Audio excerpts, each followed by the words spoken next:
Hai Mams, kembali lagi dengan saya Cindy Sylvia dan kali ini saya akan bercerita mengenai darah kental saat kehamilan. Dan sebelum saya bercerita, tolong di-subscribe dulu channel saya ini supaya kalian bisa mengikuti video-video saya selanjutnya.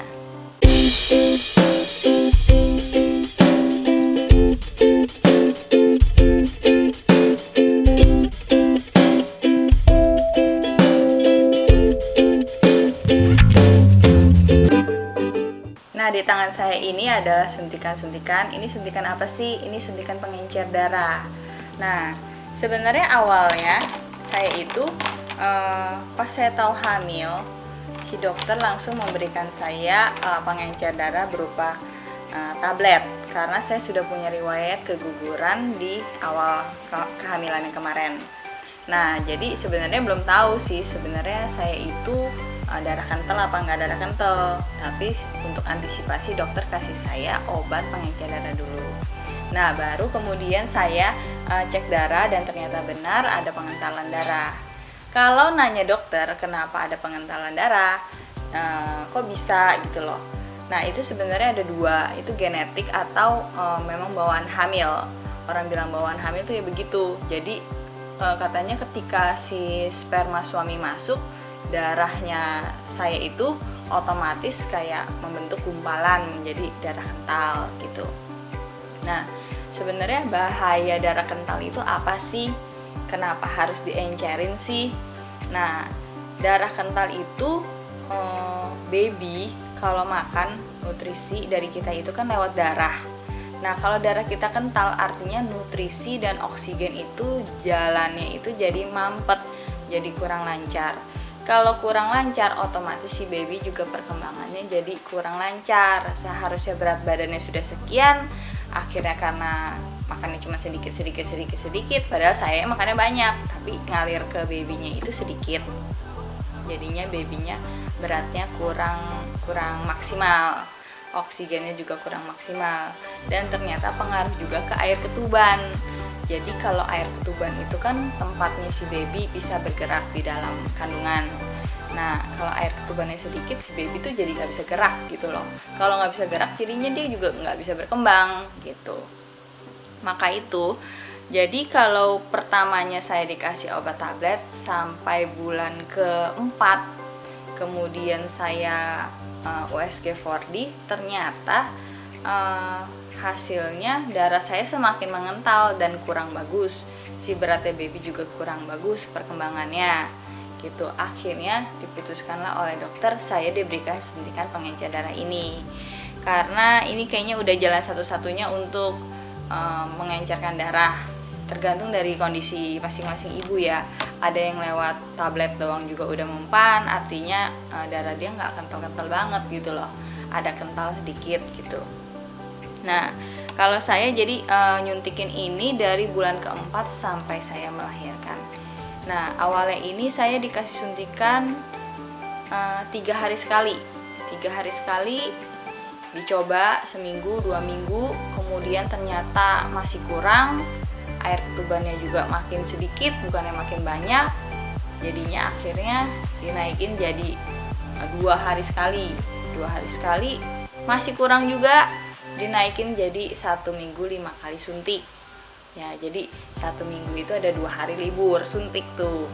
Nah, awalnya ini disuntikin sama suster yang nyuntikin aja tuh sakit banget. Saya termasuk orang yang kuat suntik, nggak takut disuntik. Nah, tapi ini beda, walaupun suntikannya kecil, tapi ternyata obatnya yang bikin perih gitu. Baru ini suntikan tersakit yang pernah saya rasain gitu. Jadi waktu 3 hari sekali nyuntik sih masih suruh suster yang suntik, ke rumah sakit masih rajin. Tapi giliran udah 1 minggu 5 kali, rasanya kita tuh buang-buang waktu banget ke rumah sakit cuman buat nyuntikin ini. Akhirnya memberanikan diri, suami yang nyuntik. Suami juga belajar sama suster untuk nyuntik gimana. Ya, efeknya suntikannya itu bikin perut biru-biru. Kalian bisa lihat di foto ini. Nah, lihat perut saya biru-biru parah. Itu bukan 3 suntikan, 4 suntikan yang biru akhirnya menyatu, bukan. Tapi itu efek dari satu suntikan tuh birunya sampai selebar itu. Kalian bisa rasain perutnya rasanya gimana. Dan seperti yang kalian lihat di video ini, suami saya sedang menyuntikkan ke perut saya. Dan ini disuntikan di bagian bawah pusar dan dilakukan di titik-titik yang berbeda daripada hari sebelumnya. Nah, ya ini namanya perjuangan untuk baby tuh. Nah, tapi suntikan ini nggak berarti bikin ketuban saya langsung banyak. Tetap sedikit, tapi cukup lah. Nggak bisa melimpah seperti ibu-ibu lainnya. Dan dokter juga bilang kalau dilihat dari kondisi air ketuban, ini kayaknya kamu bakalan lahir sebelum 34 minggu nih. Dan bener aja, ternyata 34 minggu pas saya melahirkan. Dan puji Tuhan, babynya sehat, selamat, nggak ada gangguan atau kelainan apapun ya. Walaupun kayaknya saya udah konsumsi banyak obat dan nyuntik-nyuntik begini, rasanya kan kayaknya hatinya agak was-was. Sebenarnya bagus gak sih untuk si baby? Gitu, ternyata babynya keluar dengan selamat dan sehat. Nah, ini sebenarnya saya perlu bersyukur saya ngejalanin ini di bulan keempat sampai kelahiran. Ada mami-mami yang lain yang saya tahu, dia itu dari awal hamil udah nyuntikin ini. Dan itu setiap hari.